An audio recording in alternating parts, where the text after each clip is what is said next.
Hey, what's up, everybody? We're back. Been a little under the weather lately. I think I got a cold going on or something. So if I'm a little sniffly, sorry about that. Um, so yeah, I had a subscriber, Benny Mac. What up, dude? Shout out. He told me a couple things, video topics he wanted to see. So I figured I'd rock with one of those. Um, I was gonna tell you guys about a situation where a bad call was made. Now, bad calls happen a lot. Um, you know, sometimes for innocent reasons. Sometimes the dude thinks he's making the right call, makes a bad call, and they get held responsible for that.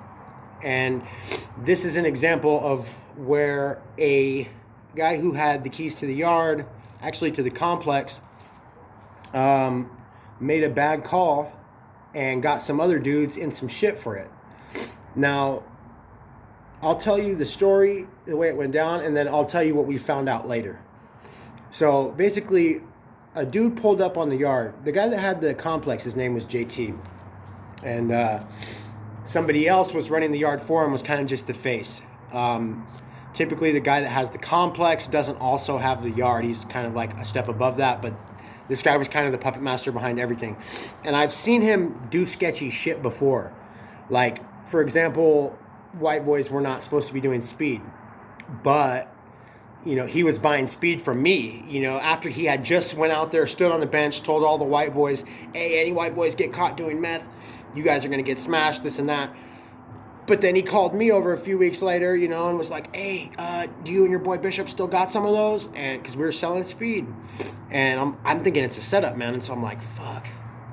I'm like, damn, is he trying to get me? And he's like, no, it's cool. I just need a dime. It's for somebody else, though. But I lived in his run, and, it's an open bay dorm. I see you're up all night, That's just a story about this dude's character, So basically, some guy, a train full of new dudes shows up. And I didn't know who any of these people were, but I see there's some kind of commotion going on where people are, like I said before, you can see when there's tension, and I can tell something's happening. Well, basically, this dude had pulled up. And we didn't know shit about the dude, who he was, who he's affiliated with, who his family was, none of that at the time. We just knew this dude showed up. Supposedly he had a KOS on him from the Aryan Brotherhood. That's a kill on sight. Okay? So, JT rounds up some people, a couple dudes, dude Z, dude Binks, and another dude, Knuckles, I think. And they go, and they're going to handle this dude. Now, he's probably only been there like 45 minutes or an hour, bro. And it's like just about time for the yard to lock down. And so the way it went down is like they press up on him, man.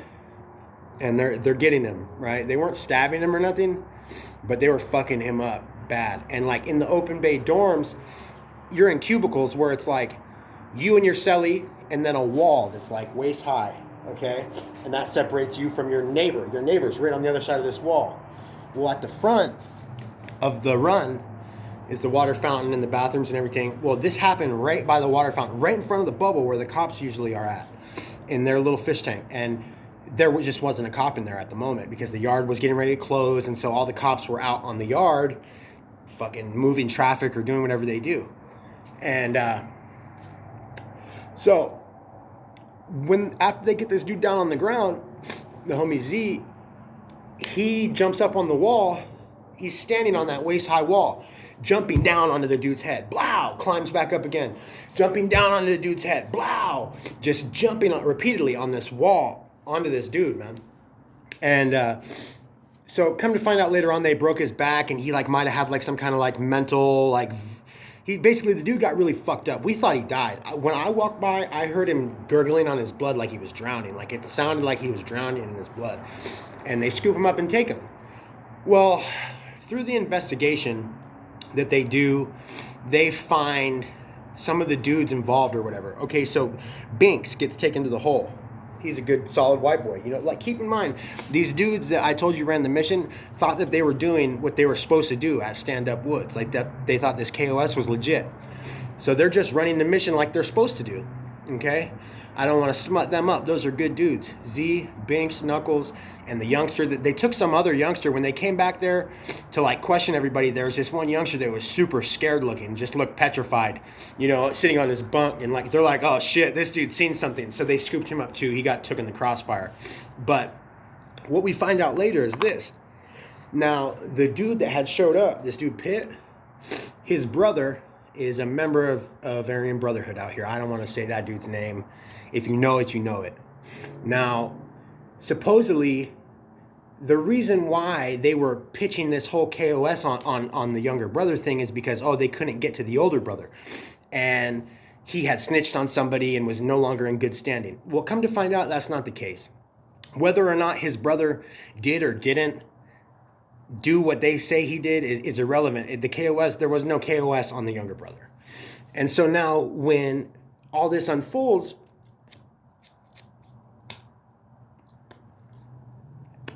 now when all this unfolds, like I said, Binks gets taken to the hole, Z gets taken to the hole, Knuckles gets taken to the hole, and this youngster gets taken to the hole.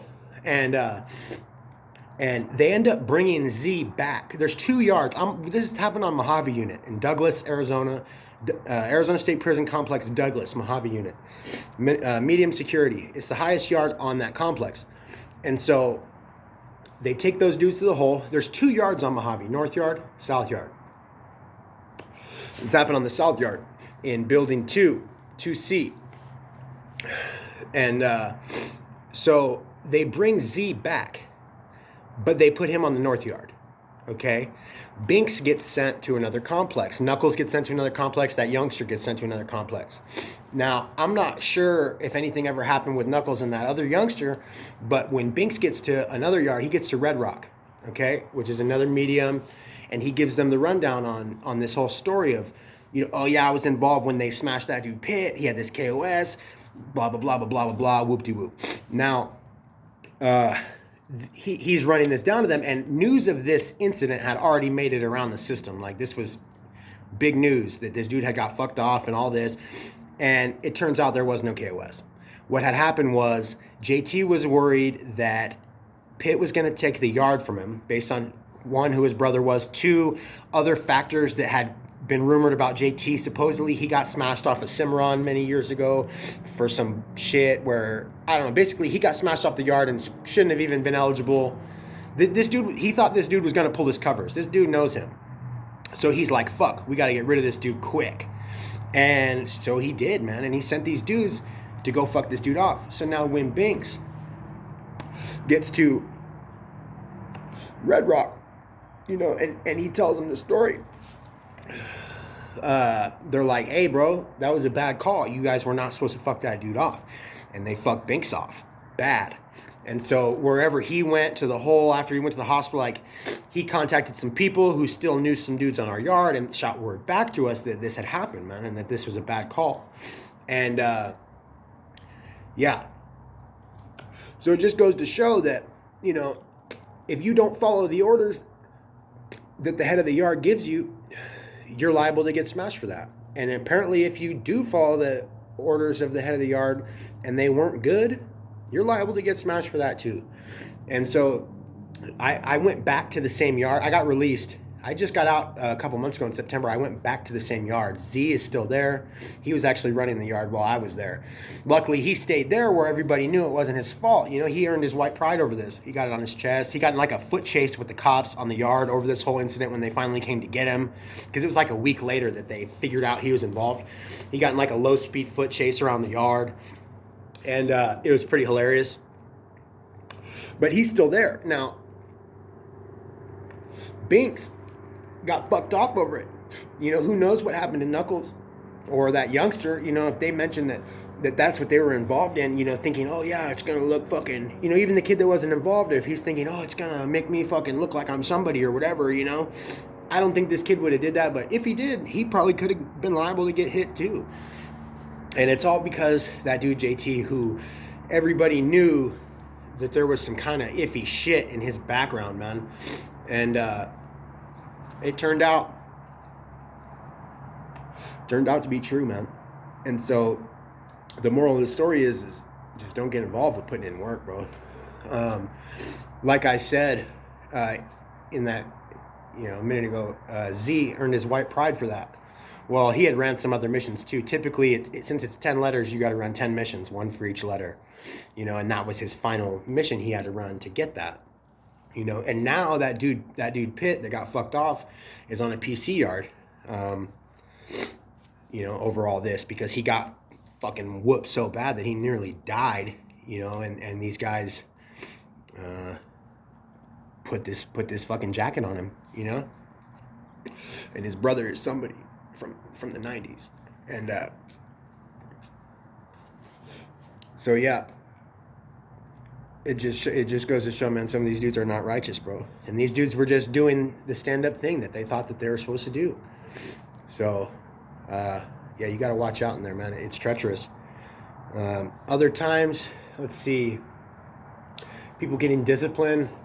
Man, I've seen that a million times. You can get disciplined for anything, bro.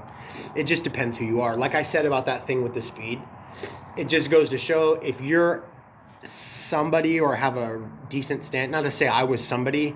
I mean, I had a good standing. People knew me. I was known to be about my shit. So JT was cool with me doing speed. Really what it was is this. They didn't want your name coming up owing money to other races for speed. That's why originally they made the no meth rule because they said it made dudes do gay shit or whatever. But the deciding factor is, they didn't want, if your name came up on a list owing the Chicanos or the Blacks or the Paisas money for meth, like, because every, month or two, the heads would all exchange lists of whose people owed delinquent bills to who, and if your name came back on a list for meth, you're in trouble. But me, I was just buying it all up front and reselling it, and so, but he goes up there, literally stands on a table in their yard with every white boy out there, bro. There's probably 1,000 dudes on this yard and 1,000 dudes on the other yard, but just right there with us. So we've got probably maybe 200, at least 250, 300 of those dudes are white boys.